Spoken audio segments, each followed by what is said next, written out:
నమస్తే, welcome to our channel. నేను సౌజన్య. Telugu Desam party అధినేత చంద్రబాబు నాయుడు గారు అలాగే జనసేన అధినేత పవన్ కళ్యాణ్ వీరిద్దరూ కూడా ఢిల్లీ వెళ్ళడం జరిగింది.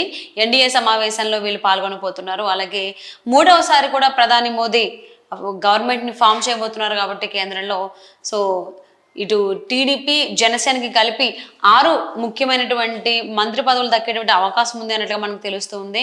సో అటు ఇండి కూటమి అయితే కీలకమైనటువంటి జనసేనని అలాగే టీడీపీని అండ్ జేడీయూని కూడా వారి వైపు తిప్పుకోవడానికి చాలా ప్రయత్నాలు చేస్తోంది. బట్ చంద్రబాబు గారు ఢిల్లీ వెళ్ళేటువంటి ముందు ప్రెస్ మీట్లో చెప్పడం జరిగింది, మేము ఎన్డీఏతోనే ఉంటాము, ఇండి కూటమి వైపు వెళ్ళేటువంటి అవకాశం లేదు అని చెప్పేసి. సో మరి అతి త్వరలోనే ప్రధాని మోదీ కూడా కేంద్రంలో గవర్నమెంట్ ఫామ్ చేయబోతున్నారు కాబట్టి టీడీపీ జనసేన అయితే 6 మంత్రి పదవుల్ని కీలకమైనటువంటి పదవుల్ని ఆశిస్తున్నట్లుగా మనకు తెలుస్తుంది. సో ఏదేమైనా కానీ ఆంధ్రప్రదేశ్ని అభివృద్ధి చేసేటువంటి దానికి సంబంధించే వాళ్ళు ఆలోచనలో ఉన్నారు కాబట్టి రవాణా శాఖని అలాగే రూరల్ డెవలప్మెంట్కి సంబంధించి అలాగే ఐటీ శాఖను కూడా వీళ్ళు డెవలప్ చేసుకోవడం కోసం ఆంధ్రప్రదేశ్ని వీళ్ళు అడుగుతున్నట్లుగా తెలుస్తుంది.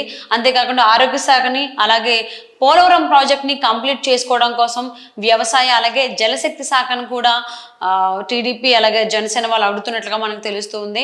అలాగే వీటితో పాటుగా అంటే మంత్రి పదవులతో పాటుగా 6 మంత్రి పదవులతో పాటుగా లోక్సభ స్పీకర్ను కూడా చంద్రబాబు గారు అడుగుతున్నట్టుగా మనకు తెలుస్తుంది.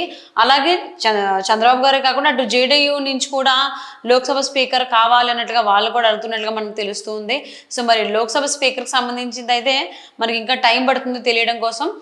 బట్ ఏదేమైనా కానీ ఈసారి కేంద్ర ప్రభుత్వానికి సంబంధించి కీలకమైనటువంటి మంత్రి పదవులు అయితే టీడీపీ జనసేన వాళ్ళకి వచ్చేటువంటి అవకాశం ఉంది.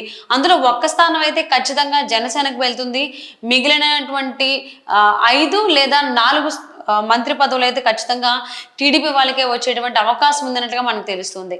అంతేకాకుండా ఒకవేళ టీడీపీ జనసేన వాళ్ళకి కనుక లోక్సభ స్పీకర్ కనుక అవకాశం వచ్చినట్లయితే లోక్సభ స్పీకర్గా ఎవరు ఉన్నటువంటి అవకాశం ఉంది దానికి సంబంధించి కూడా మనకి 2 పేర్లు వినిపిస్తుంది.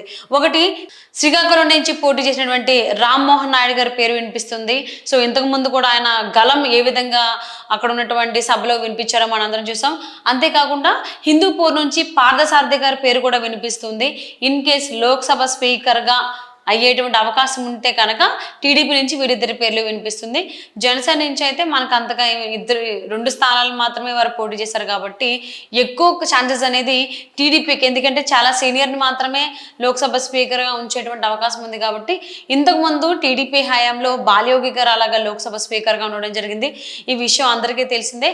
ఈసారి కనుక లోక్సభ స్పీకర్ అనేది టీడీపీకి వచ్చినట్లయితే అయితే రామ్మోహన్ నాయుడు లేకపోతే పార్థసారథి వీళ్ళిద్దరు ఎవరో ఒకరు అయ్యేటువంటి అవకాశం ఉంది. అంతేకాకుండా ఈసారి 3వసారి ప్రధాని మోదీ గవర్నమెంట్ ఫామ్ చేస్తున్నారు కాబట్టి ఇందులో ఖచ్చితంగా 6 కేంద్ర మంత్రులు లేదంటే సహాయ మంత్రులు వీటిలో విడదీసి కూడా వచ్చేటువంటి అవకాశం ఉంది అంటున్నారు.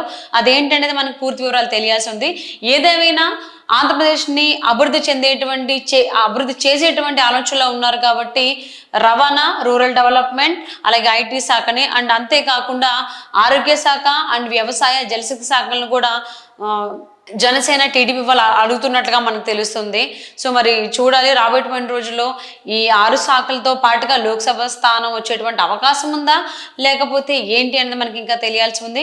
ఒకవేళ ఈ 6 స్థానాల్లో కూడా ఎవరెవరు ఉంటారనేది కూడా మనకి ఇంకా పూర్తి వివరాలు తెలియాల్సి ఉంది. వితిన్ 2-3 డేస్లో ఈ కేంద్ర మంత్రులకు సంబంధించి కూడా మనకు పూర్తి క్లారిటీ వచ్చేటువంటి అవకాశం ఉంది. Thank you for watching.